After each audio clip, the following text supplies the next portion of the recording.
I've never been a man to back down from a fight or tolerate disrespect, especially not in my own home. My name is Frank Williams, a father of three and a man who spent his life working hard to build something real, a family, a marriage, a future.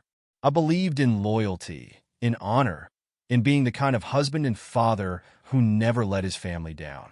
But let me tell you, when someone spits on everything you've worked for, when someone you love turns around and betrays you, that kind of trust shatters. And when it shatters, you either let it destroy you, or you pick up the pieces and make damn sure no one ever crosses you again. This is the story of how my wife, Linda, destroyed our marriage, and how I made sure she regretted every second of it. Linda and I had been married for 10 years. We weren't perfect, but I thought we were solid. We had our routines, Friday night family dinners, weekends at the park with the kids, and the occasional date night when we could get away. Life wasn't a fairy tale, but it was good, or so I thought. In hindsight, maybe I should have seen the signs. Linda started acting different. She'd dress up more than usual, put on perfume even when she was just running errands.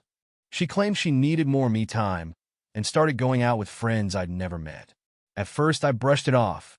I wasn't the type to go snooping around or accuse her without reason. But there's a fine line between being trusting and being blind. The turning point came when Linda insisted we go to a party hosted by our neighbors, the Harrisons. Steve Harrison was a loudmouth show-off, the kind of guy who loves being the center of attention. He and his wife, Laura, were known for their extravagant parties. I'd avoided them for years, but this time Linda wouldn't take no for an answer. "You have to come," she said, practically begging. "It's going to be amazing." I looked her dead in the eye. "Linda, you know those kinds of parties aren't my thing." She smiled, but there was something in her expression I couldn't quite place, like she was hiding something. "Just this once, Frank. For me." I don't know why, but I agreed. Maybe I wanted to make her happy. Or maybe I wanted to see what she was so excited about. That night, Linda got ready like it was the Oscars. She wore a dress that hugged her curves in ways I'd forgotten. I'll admit, she looked incredible. But as she checked her reflection in the mirror, I noticed she wasn't doing it for me. "You look nice," I said. "Thanks," she replied without looking at me. I clenched my jaw, but let it slide. When we arrived at the Harrisons' house, it was a circus. Music blasted through the open windows, and people spilled out onto the lawn with drinks in hand. The crowd was a mix of neighbors and strangers. Men in tailored suits, women in dresses that left little to the imagination. Linda slid into the crowd like she belonged there. Me? I grabbed a whiskey and planted myself near the bar, watching her flit around the room. It wasn't long before I started noticing things. The way she laughed a little too hard at Steve's jokes. The way she kept glancing at the kitchen door, like she was waiting for something. "Everything okay?" I asked when she finally came over to me. "Of course," she said, too casually. Before I could press her, Steve clapped his hands and called everyone into the kitchen. "All right, folks, time for the main event." "What's the main event?"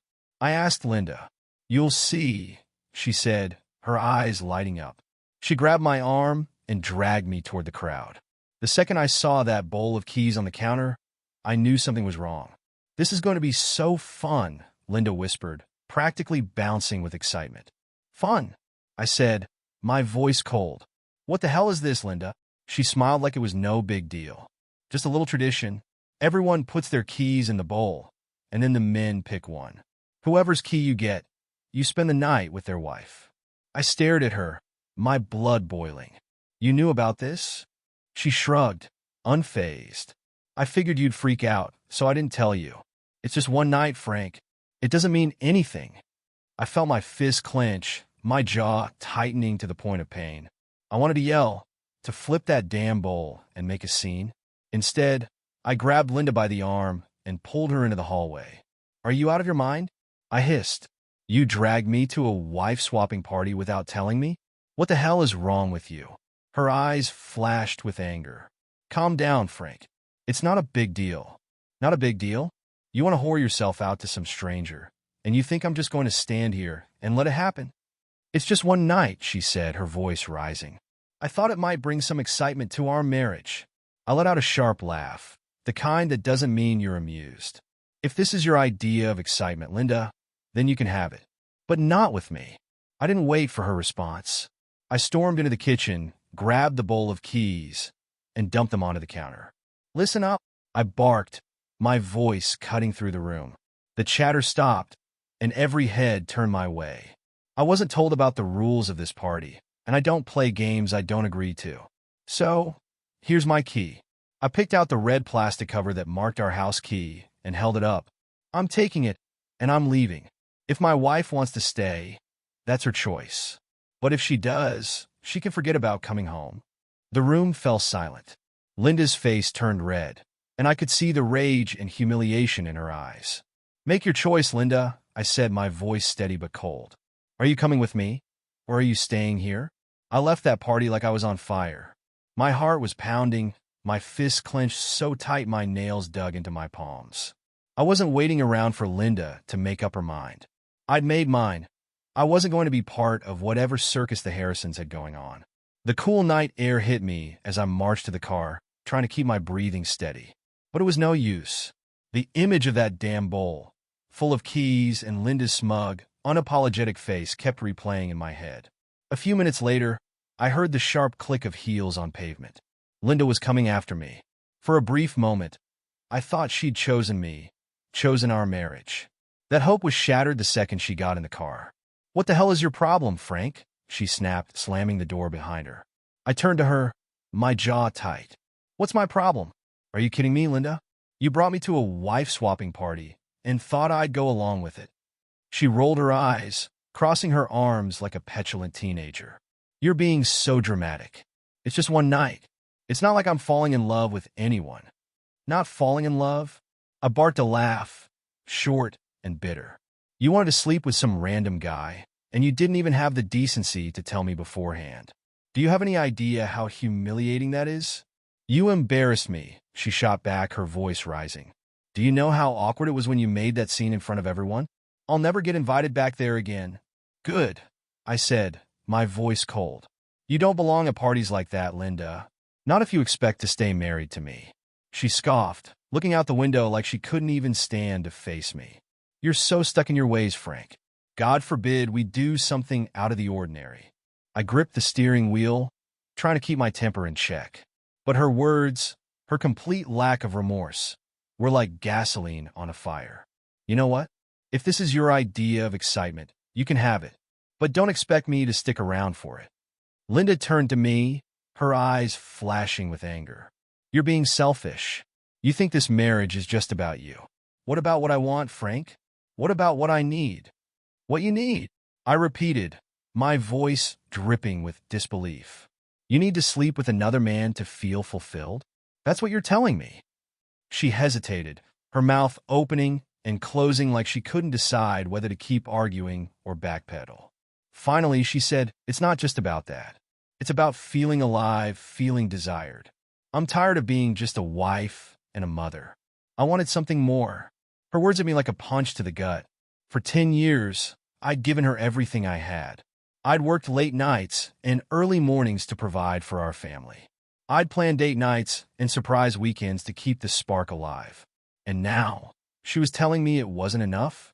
Let me make this simple for you, Linda, I said, my voice low and steady. If you want something more, you're not going to find it with me. So, make your choice, me, or whatever the hell you think you're looking for. For a moment, she didn't say anything. She just stared at me, her face a mixture of anger and disbelief. Finally, she said, let's just go home. The car ride home was tense, the air between us charged with unspoken accusations. Linda stared out the window, her arms crossed tightly over her chest, while I gripped the steering, like it was the only thing keeping me grounded. When we pulled into the driveway, Linda was out of the car before I'd even shut off the engine. She stormed inside, tossing her purse onto the kitchen counter with a loud thud. I followed, determined to get some answers. Why, Linda? I asked, my voice hard. Why would you even think this was okay? She whirled around, her eyes blazing. Because I'm tired, Frank. Tired of the same boring routine every day. Tired of feeling like I'm just here to cook and clean and take care of the kids. I wanted something different, something exciting. I clenched my jaw, my fists curling at my sides. So, Your solution was to cheat on me? She flinched but quickly recovered, crossing her arms over her chest. It's not cheating if you're both doing it. That's the whole point, Frank. It's an adventure, a way to spice things up. An adventure? I repeated, my voice sharp. You call that an adventure? Let me tell you something, Linda. Marriage is about commitment, about loyalty. If you think sleeping with another man is going to spice things up, then you don't understand what marriage is supposed to be. Her face turned red, and for a second, I thought she might cry. But instead, she doubled down. Maybe you should have thought about that before you made our lives so boring, Frank. Maybe if you weren't so stuck in your ways, I wouldn't have needed this. Before I could respond, my phone buzzed in my pocket. I pulled it out and frowned at the screen. Unknown number. Normally, I wouldn't answer, but something told me to pick up. Hello? Frank, buddy. Steve Harrison's smug voice came through the line. Just wanted to check in. I see Linda made it back to the party after all. Thought you'd want to know. My blood ran cold. What the hell are you talking about, Steve? She came back a little while ago, he said, his tone dripping with mock sympathy. Said you two had a little spat, and she didn't want to waste the night. She's having a great time, by the way. A real hit with the guys. The phone nearly cracked in my hand. I didn't bother responding. I just hung up and stared at Linda, who was watching me with wide eyes. What? She asked, feigning innocence. Did you go back? I demanded, my voice low and dangerous. She hesitated for a fraction of a second, just long enough for me to know the truth. What did Steve mean, Linda? I demanded, my voice as sharp as a blade. Did you go back to that party after I left? She blinked, her mouth opening and closing like a fish gasping for air. Frank, you're overreacting. Answer the damn question. I barked, cutting her off. Her hesitation was all the answer I needed. You've got to be kidding me, I said, the words dripping with disbelief. You went back. After everything I said, after everything we've been through, you went back to that circus? It's not like that, she said quickly, her voice rising. I needed to clear my head. That's all. Clear your head? I repeated, my voice cold. At a party full of people tossing their keys in a bowl for a night of cheating? Her jaw tightened, and I saw the defiance flash in her eyes. It's not cheating if we both agreed to it. I laughed, short and bitter. We didn't agree to anything, Linda. You made that decision all on your own. She crossed her arms, her face hardening. You're acting like I committed some horrible crime. It's just one night, Frank. It doesn't mean anything. Doesn't mean anything? I stepped closer, my voice dropping to a dangerous whisper. You're my wife, Linda. My wife. And you're telling me it's no big deal to sleep with another man? Her gaze faltered, but she didn't back down. I was just trying to have fun, to feel alive again. You wouldn't understand. I stared at her, the woman I thought I knew, and felt something inside me break. Without another word, I turned and walked out the door. I didn't know where I was going. I just needed to get out of there, away from her, away from the house we'd built together. I drove aimlessly for what felt like hours, my mind racing. How had it come to this? How had the woman I loved, the mother of my children, turned into someone I barely recognized? My phone buzzed on the passenger seat. I glanced at the screen. Linda. I ignored it. The buzzing stopped, then started again. Over and over. Finally, it went to voicemail, and I let out a bitter laugh. Of course, she had something to say now. A notification popped up. One new voicemail. Against my better judgment, I pressed play. Hey, Frank, Linda's voice came through, light and casual, like she hadn't just shattered our marriage. Look, I know you're upset, but you really need to calm down. It's not a big deal. I'm still at the party. Just wanted to let you know I'm okay. We could talk about this tomorrow. Love you. I clenched the phone so hard I thought it might crack. Another notification. One new voicemail. I played it. Frank, you're being ridiculous, she said, her tone tinged with annoyance. Mark and I are just having some fun. It's not like I'm leaving you for him. Don't wait up. I'll be home in the morning. The name hit me like a punch to the gut. Mark. She was even naming him now, as if that made it better. A third voicemail came in. Frank, I just wanted to check in. Mark's a really nice guy, married with kids just like us. So, you don't have to worry about anything weird. It's just two people letting loose, you know? Anyway, I'll see you tomorrow. I slammed my fist against the steering wheel, the pain grounding me. This wasn't just betrayal. It was mockery. She was rubbing it in my face like I was supposed to just accept it and move on. By the time the fourth voicemail came in, I was parked in a motel parking lot, staring blankly at the dashboard. "Frank, I don't know why you're being so stubborn about this," Linda's voice said, a hint of irritation creeping in. "It's not like I'm doing anything we haven't done before." "Well, maybe a few things." She giggled. "But you know me, I like to keep it simple. Anyway, I'll make it up to you when I get home, I promise." "Love you." The phone slipped from my hand, landing face down on the seat. My chest felt tight like I couldn't breathe. The woman I thought I'd spend the rest of my life with, the woman I'd trusted above all else, had just destroyed everything we had. And she didn't even care. I picked up the phone and scrolled through the voicemails again, my thumb hovering over the delete button. But I didn't delete them. I couldn't. They weren't just messages. They were proof. I sat in the motel room, the darkness pressing in around me. The bed was lumpy, the air stale, but I didn't care. All I could think about was the sound of Linda's voice, casual and dismissive, as she detailed her betrayal. I grabbed my phone and stared at her name in the contacts. For a moment, I thought about calling her, about screaming at her until my voice gave out. But I didn't. Instead, I pressed record on a new voicemail.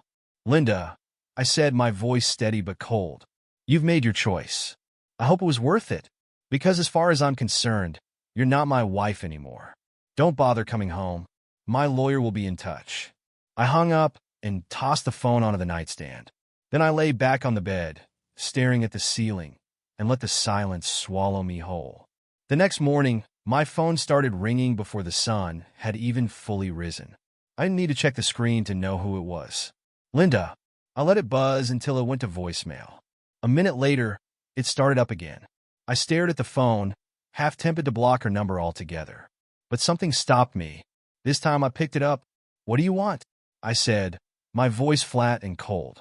There was a pause on the other end, and I could almost hear her scrambling to come up with the right words. "Frank," she said finally, her voice soft and hesitant. "I'm coming home. We need to talk." I barked out a bitter laugh. "Now you want to talk? After everything you've done?" "Frank, you're being unreasonable," she said, her tone shifting quickly to annoyance. "It's not like I'm asking for a divorce or anything. I just needed one night to feel alive. That's all it was." "Don't say that again," I snapped. "Don't you dare downplay what you did. You didn't just betray me, you mocked me. You sent me voicemails, Linda.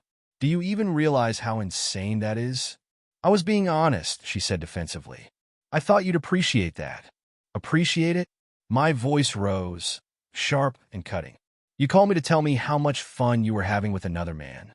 You giggled, Linda, like it was a joke. You've destroyed everything we built, and you're acting like it's nothing." "It's not destroyed," she insisted, her voice rising to match mine. "You're just being dramatic.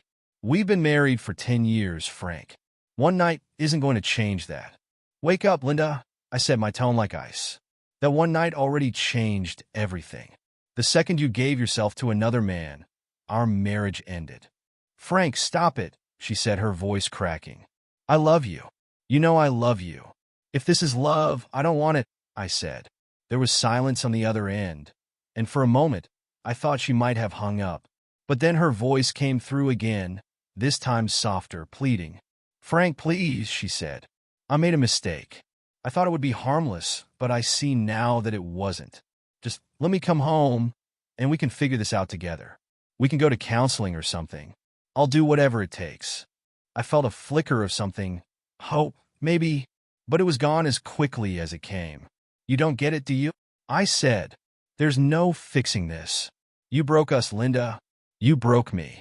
"I didn't mean to," she cried, her voice desperate. "I wasn't thinking clearly. I needed to feel wanted, Frank. I needed to feel alive. And you think I didn't make you feel that way?" I said, my voice low and steady. "You think I didn't love you enough? Desire you enough? Is that what you're telling me?" "It's not about you," she shouted suddenly. "It was never about you. This was something I needed to do for myself." "For yourself," I repeated, the words tasting bitter on my tongue. "Well, congratulations, Linda. You got what you needed. I hope it was worth it. Frank, please. No, I said, cutting her off. Don't say another word. You're not coming home, Linda. As far as I'm concerned, you made your choice the second you went back to that party. You don't mean that, she said, her voice trembling. You're just upset. Once you calm down, you'll see.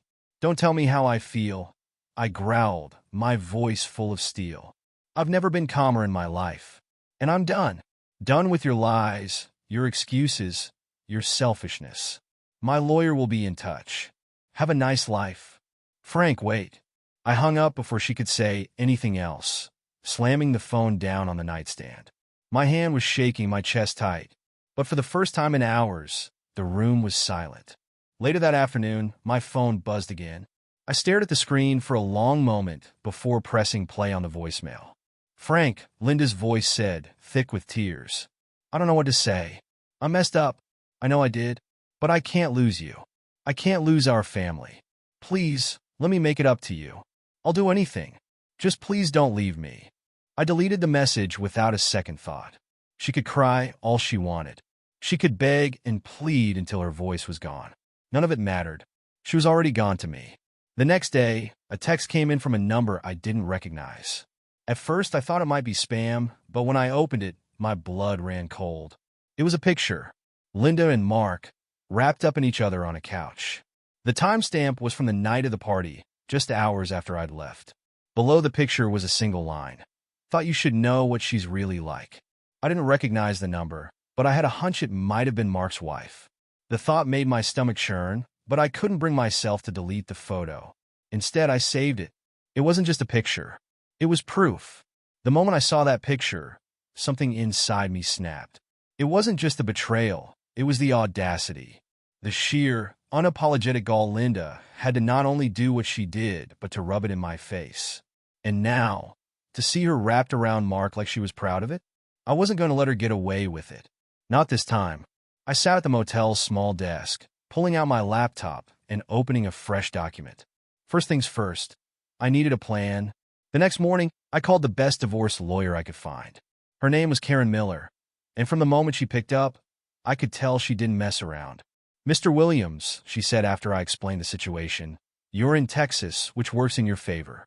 Adultery is a valid cause for divorce here, and it can affect alimony and custody decisions. Do you have evidence? I leaned back, gripping the phone tightly. I have voicemails. She admitted everything, gave details even, and someone sent me a photo of her with the guy.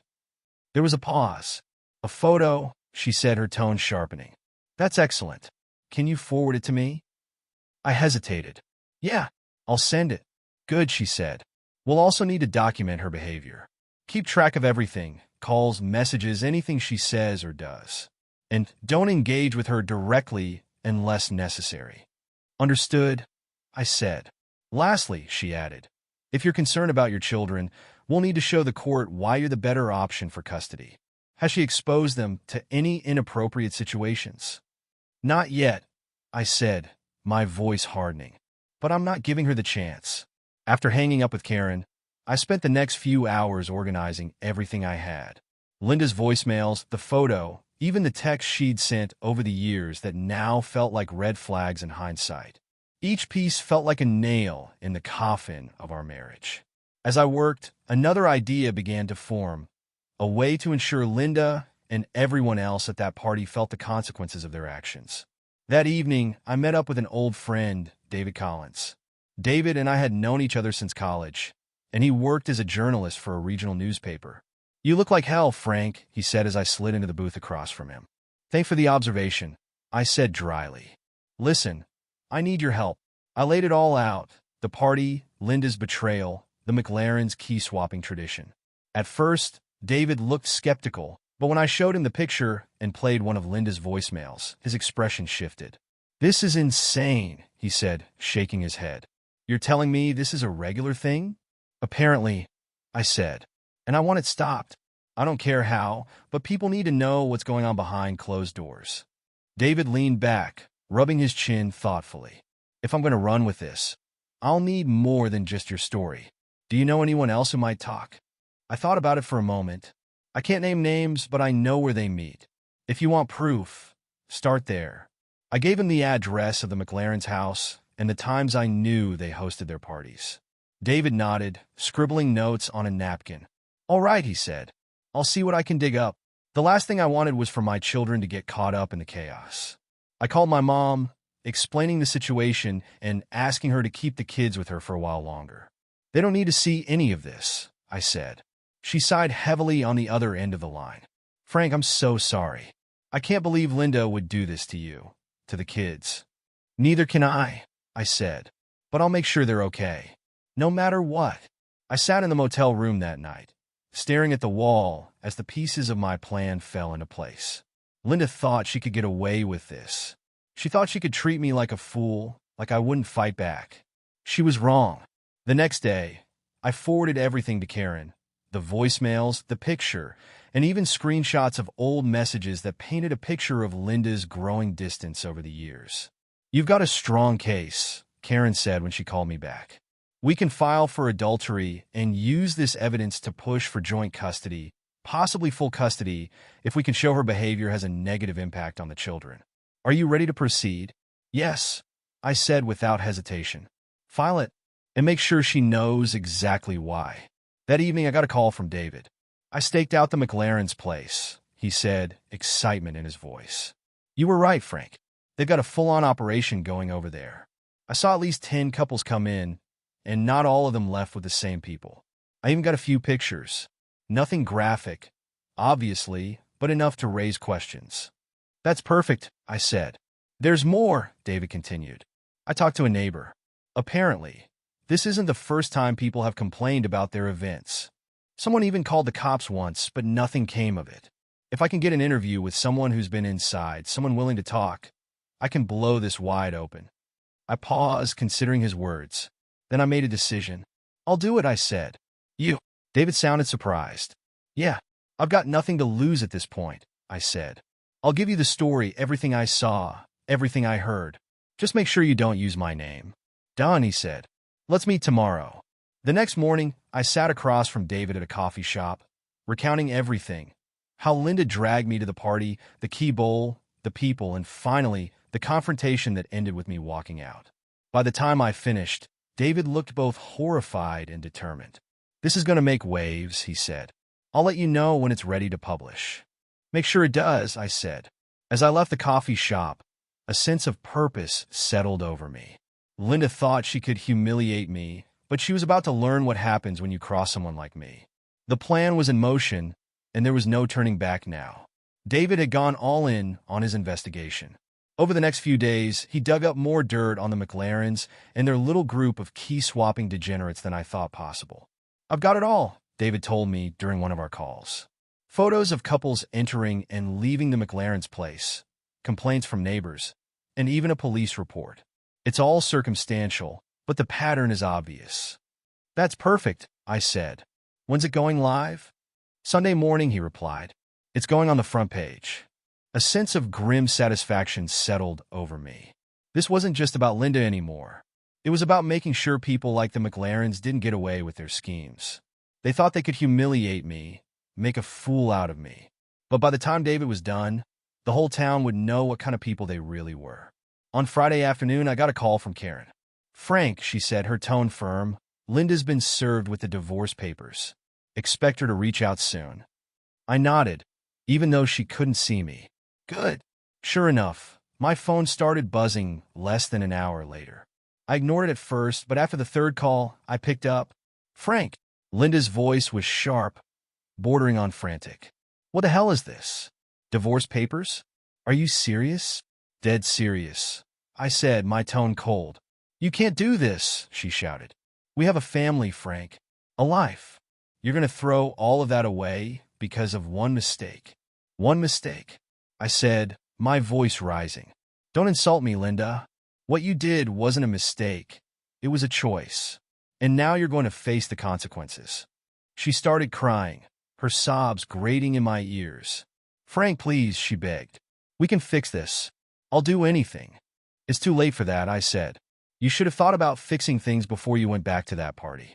Goodbye, Linda.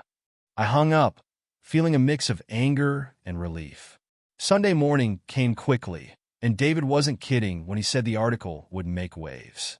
The story ran with the headline, "Behind Closed Doors: The Secret Lives of Suburban Swingers." The article was brutal. It detailed everything: the parties, the key swapping, the rumors of infidelity spreading through the neighborhood. Photos accompanied the piece, showing blurred faces of couples entering and leaving the McLaren's house. By noon, the town was buzzing with gossip. People started connecting the dots, recognizing cars, clothes, and even gestures in the photos. That afternoon, I got a call from David. "It's pandemonium," he said, barely able to contain his excitement. "I've already had 3 people reach out to me, offering to talk about their experiences at the parties. The McLarens are going to have a hard time showing their faces in public after this." "Good," I said simply. Linda called me later that day. "Frank," she said, her voice trembling, "did you have something to do with that article?" I smiled, even though she couldn't see it. "Why would you think that, Linda?" "Don't play dumb," she snapped. "You're trying to ruin my life." "Your life was ruined the moment you betrayed me," I said. "Anything else that happens is just karma catching up to you." She was silent for a moment, and when she spoke again, her voice was filled with desperation. "Frank, please," she said. "Don't do this. I'll lose everything. My friends, my reputation, the kids." "Don't bring the kids into this," I interrupted. "They're the only thing I care about anymore. And I'll make sure they're protected from your mess." "Frank." I hung up, cutting her off. The fallout from the article was worse than even I had expected. By Monday morning, the McLarens had issued a public statement, denying everything and accusing the media of spreading lies. But their protest fell on deaf ears. The evidence was damning, and it didn't take long for more people to come forward with their own stories. Several prominent couples in the community were implicated, their reputations shattered overnight. Some tried to fight back, threatening lawsuits, but it was no use. The damage was done. As for Linda, she became a social pariah almost immediately. Mutual friends stopped returning her calls, and even her parents began to distance themselves. She called me one last time a week later. "Frank," she said, her voice barely above a whisper, "I don't know what to do. Everyone hates me. I can't go anywhere without people staring at me, judging me." "That's not my problem," I said, my tone devoid of sympathy. "Please," she said, her voice breaking. "I just want to fix things. For the kids, if nothing else." I hesitated for a moment, but then I remembered the voicemails, the picture, the way she had looked at me the night of the party with nothing but disdain. "There's nothing to fix, Linda," I said. "You made your choice. Now you get to live with it." I hung up for the last time, feeling nothing but cold resolve. By the end of the month, the McLarens had put their house up for sale and left town. Linda moved into a small apartment on the other side of the city, far away from me and the kids. And me? I felt a strange sense of peace. For the first time since this nightmare began, I wasn't the one left reeling. They were. 2 weeks after the article broke, things had finally started to settle down. The McLarens were gone, and the town was returning to some semblance of normalcy.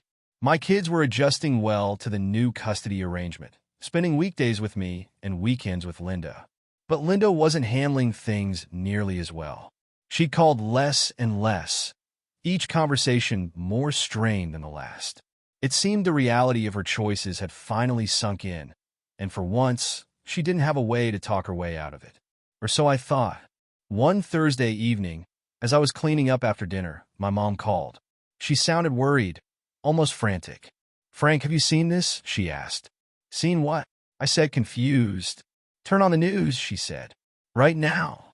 I grabbed the remote and flipped to the local channel. My stomach dropped as I saw Linda sitting in a small studio, her face pale but composed. Across from her was a familiar face, David Collins. "What the hell is she doing?" I muttered under my breath. The headline at the bottom of the screen read, "Former wife speaks out about scandal." "I just want people to understand," Linda was saying, her voice steady but tinged with emotion. "Yes, I made mistakes. I let myself get swept up in something I shouldn't have. But I'm not the villain here. I'm a mother, a wife. Well, I was, and everything I did because I was trying to find myself again." David nodded, his face carefully neutral. "So, you're saying this wasn't about betraying your husband?" "Of course not," Linda said quickly. I love Frank. I always have. But sometimes in a marriage, you lose pieces of yourself. I thought this would help me be a better wife, a better mother. Clearly, I was wrong. I turned off the TV, unable to stomach another second of her self-serving lies. The next day, I called David. What the hell was that? I demanded. Frank, calm down, he said. She reached out to me, said she wanted to tell her side of the story. I figured it'd make for good follow-up coverage. You let her paint herself as the victim, I said, my voice cold. Look, Frank, David said, his tone cautious. I get that you're upset, but honestly, she just made herself look worse. People aren't buying it. They're tearing her apart online. He wasn't wrong. By the end of the day, Linda's interview had gone viral, but not in the way she'd hoped. Comments flooded in, mocking her attempts to play the victim. One post stood out. Funny how finding yourself always seems to involve cheating on your husband. Linda's last-ditch effort to salvage her reputation had only dug her deeper into the hole she'd created. As for me, I moved forward. I'd be lying if I said it was easy. There were still moments when the pain hit me like a freight train, when I found myself replaying the night of the party in my head, wondering what I could have done differently. But those moments were fewer and farther between. The kids became my anchor. Every time I saw them smile, heard them laugh, I felt a little stronger. I knew I had to be their rock, the steady hand guiding them through this storm. And as for Linda, I stopped thinking about her altogether. One evening, as I sat on the porch watching the sunset, I realized something. I was free. Free from the lies, the betrayal, the weight of a marriage that had been rotting from the inside out. For the first time in years, I felt like myself again. And that, I decided, was worth everything. Looking back, I realize now that the betrayal was only part of the story.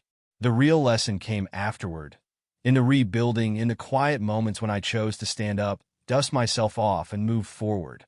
Linda's actions shattered the life we had, but they didn't destroy me. In fact, they forced me to confront something I hadn't wanted to admit. Our marriage had been broken for a long time. Maybe I had ignored the cracks, thinking they'd mend themselves, but the truth was Linda and I were already drifting apart. The party was just the final blow. What she did was unforgivable, but it also freed me. The kids have been my saving grace. Watching them grow, seeing their resilience, has been nothing short of inspiring. They're stronger than I gave them credit for, and I'm determined to give them the best life I can. I've learned a lot through all this, about trust, about loyalty, and about myself.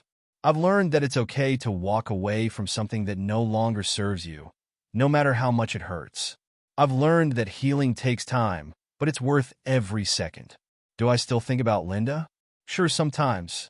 Not because I miss her, but because her betrayal taught me what I won't tolerate in the future. It taught me to value myself and what I bring to a relationship. I'm not sure what the future holds, but I'm not afraid of it anymore. Whether I meet someone new or spend the rest of my life focusing on my kids, I know one thing for certain. I'll be okay. Because at the end of the day, the betrayal didn't define me. My response did. And if there's one piece of advice I can offer to anyone going through something similar, it's this: you're stronger than you think. Don't let anyone make you forget that. The sun's setting now, casting the sky in brilliant hues of orange and pink. The kids are inside, laughing as they argue over which movie to watch tonight. I take a deep breath, feeling the cool evening breeze on my face. For the first time in a long time, I feel at peace. The future is uncertain, sure, but it's also full of possibilities. And that's enough for me.